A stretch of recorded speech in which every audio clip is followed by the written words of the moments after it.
Hey guys, Kevin Cleary here with a knife video for you.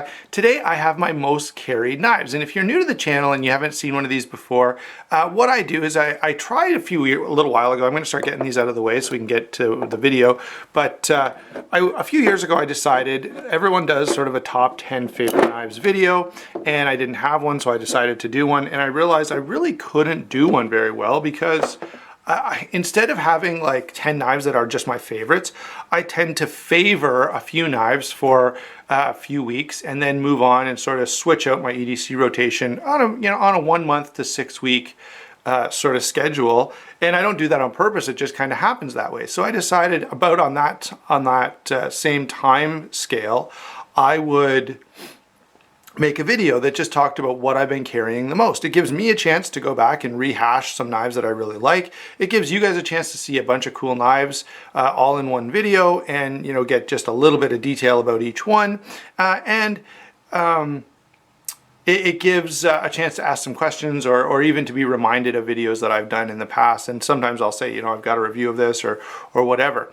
Anyway, if you like this kind of stuff, go ahead and subscribe and you'll see a number of videos like this, one every month or so for sure. As well, I've got some cool comparisons coming up. I've got some higher end stuff that I want to do comparisons of. So if you like the comparisons, stick around. I've got some good stuff coming up. Let's go ahead and get started with the Lion Steel Kerr. This knife is a 2016 Lion Steel. It's sort of it shares some similarity with the Lion Steel TRE, which I was not a big fan of because it was too small. For me, at least, I know some of you like those small knives, but for me, if it's under 3.5 inches of blade length, I probably won't be interested. Anyway, this is a larger size, and I will say that when I got this, I was extremely impressed. I have carried this a ton. I absolutely love this knife. I love the ergonomics. I love the blade shape. I love pretty well everything about it. The detail, it's just a really well done knife. And of course, the color changing model of this, or color changing version of this, won Knife of the Year at Blade Show. And definitely no surprise. This is a really well done blade. So Lion Steel Kerr. What else have we got? Let's take a look at a couple of cold steels here. Cold Steel Talwar is one. Now this was on the discontinued list, and I'm really sorry to see this one go. This is such an awesome knife, and if you don't have one, there's a couple of cool variations out there right now. There's like there's a green, I think there's a jade, there's coyote brown, there's this blue. So a bunch of different variations on this knife out there, and a lot of them are on sale. They must not be selling that well, which is really surprising. These are honestly great knives. It's what kills me about the Talwar, what stands out to me about the Talwar is it looks like sort of a very tactical fighting style knife, and certainly it can fill that role. But when you get it in hand and when you start doing regular EDC tasks with it, you start to realize that it is an absolutely versatile knife. And I would actually take this as an EDC over a lot of knives that are out there. It's just extremely comfortable. The blade shape is really utilitarian. I love the way, if you look at the angle on the handle with that sort of pistol grip, which is sort of a tactical design, it also means that the blade sort of cants forward. So if you're cutting on a cutting board or something, the blade is down near the work where you want it.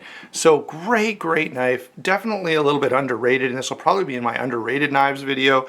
But Cold Steel Talwar is one that I carry an awful lot. It may even be starting to overshadow the Recon 1, which is a tough thing to do for me because I love the Recon 1. Next up, this one again is a really versatile blade. This is the Bryant Eye Friends Mid-Tech TIE Fighter.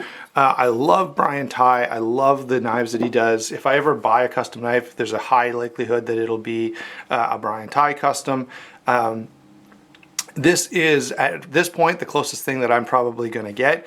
This is the mid-tech version of his TIE Fighter, and I will say I really like it. They do have some other stuff coming out. They've got a smaller knife coming up, probably to be released in 2017.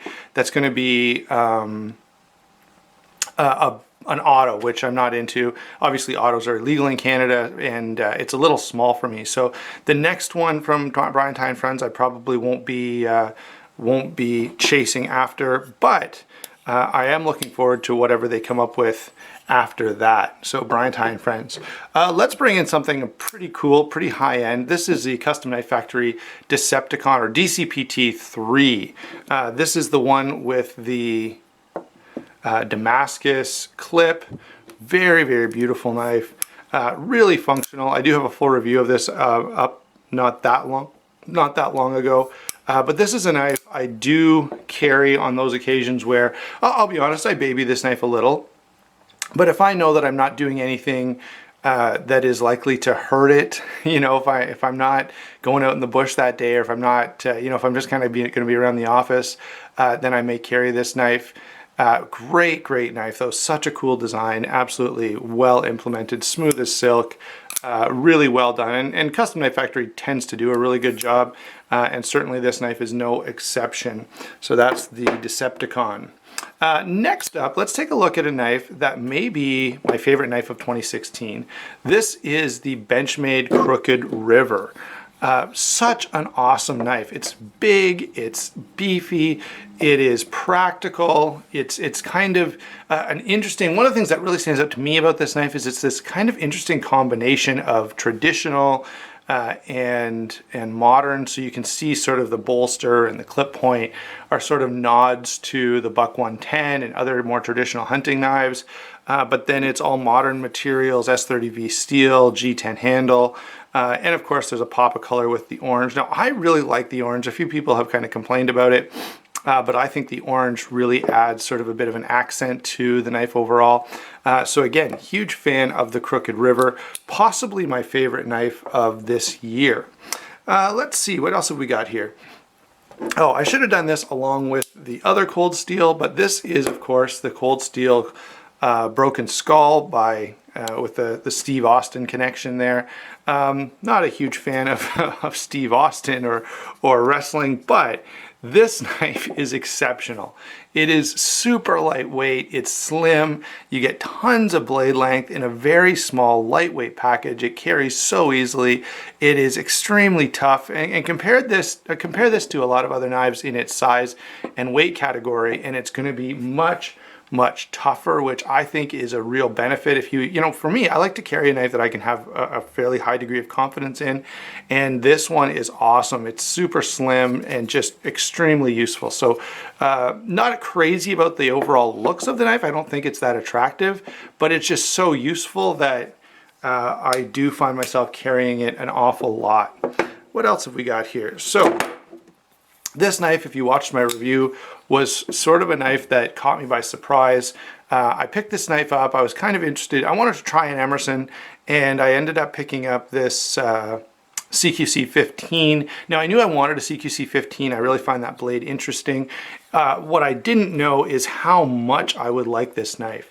I have been carrying it a lot. It's done all kinds of jobs for me and done a great job. You know, this is one of those knives where I wasn't sure what I thought of it. It was, you know, more of a curiosity, and so I'd never tried an Emerson, really wanted to. So this was, you know, I finally picked one up, and when I got it in hand and started carrying it and using it, I was like, this thing is phenomenal. I just really like it. Now, if you go and watch the review, there are a couple little things on this knife that aren't as good as they could be.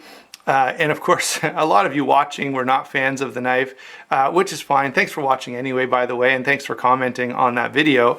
But I do really like the CQC 15. I think it's just the blade shape that really does it for me. I find this to be absolutely attractive, really cool, really useful. So there's the CQC 15. A couple other cool knives. Here is the Zero Tolerance 0452. This knife is, of course, the Dmitry Sinkovich design, and this is the Sprint Run in M390. You know, guys, this knife is awesome. I absolutely love this thing.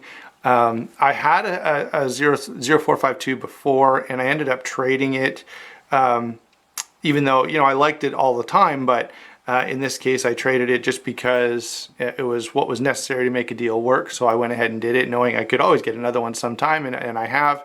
And of course, being the sprint run, this one is a little more unique and a little more special.